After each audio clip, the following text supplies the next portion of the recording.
Hello everyone, welcome to my channel. I hope everyone is having a wonderful day.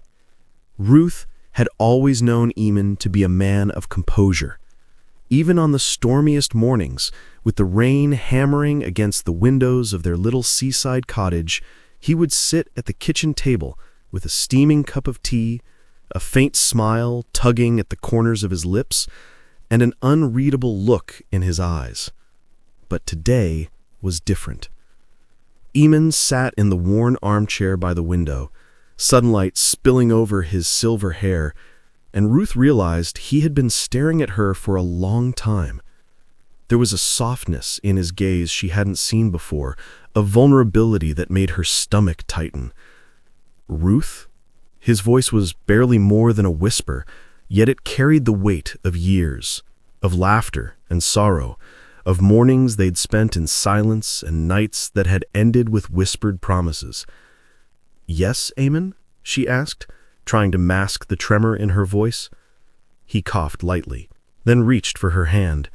It was colder than she remembered, and when their fingers intertwined, it felt like holding on to a part of him that was slowly slipping away. "I've been thinking," he said, and Ruth felt a pang of fear. "There's something I need to ask you, something I should have said a long time ago." Her heart began to race. She'd imagined 1,000 scenarios over the years, but nothing prepared her for the weight in his eyes. "Whatever it is, Eamonn, you know I'll do it," she whispered. He smiled faintly, a bittersweet curve of lips that made Ruth ache. "I want you to promise me something. When I'm gone," his voice cracked, and he cleared his throat. "Don't let my absence be a cage for your heart. Live, Ruth, truly live. Take that trip we always talked about. Paint that picture. Laugh like the world hasn't been cruel to you. I want you to find joy, even when I'm not here to see it." Ruth blinked back tears, feeling her chest tighten. The irony wasn't lost on her. Eamonn, who had spent his life protecting her from pain, was now asking her to face it head-on. I don't know if I can," she said, her voice shaking. He squeezed her hand, a whisper of warmth that seemed almost supernatural in its tenderness. "You can, and you will. Promise me, Ruth, not for me, but for yourself." The sun dipped lower, painting the room in a golden glow, and Ruth felt a strange serenity settle over her heart. She nodded, unable to speak, and rested her head on his shoulder. "Good," he murmured.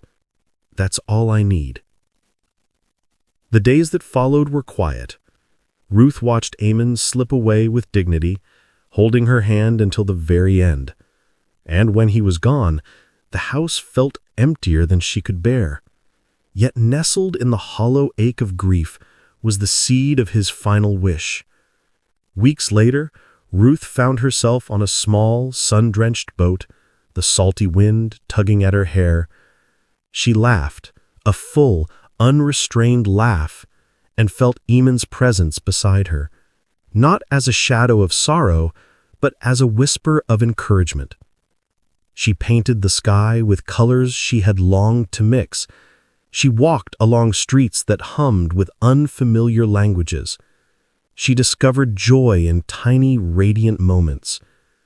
Eamonn had given her a gift she hadn't realized she'd needed: permission to live. And as she stood on a cliff, the ocean roaring below, Ruth whispered, "Thank you, Eamonn. I promise." Even in loss, love had endured. And in fulfilling his last wish, Ruth found a bittersweet freedom, a reminder that hearts, though broken, could still carry light.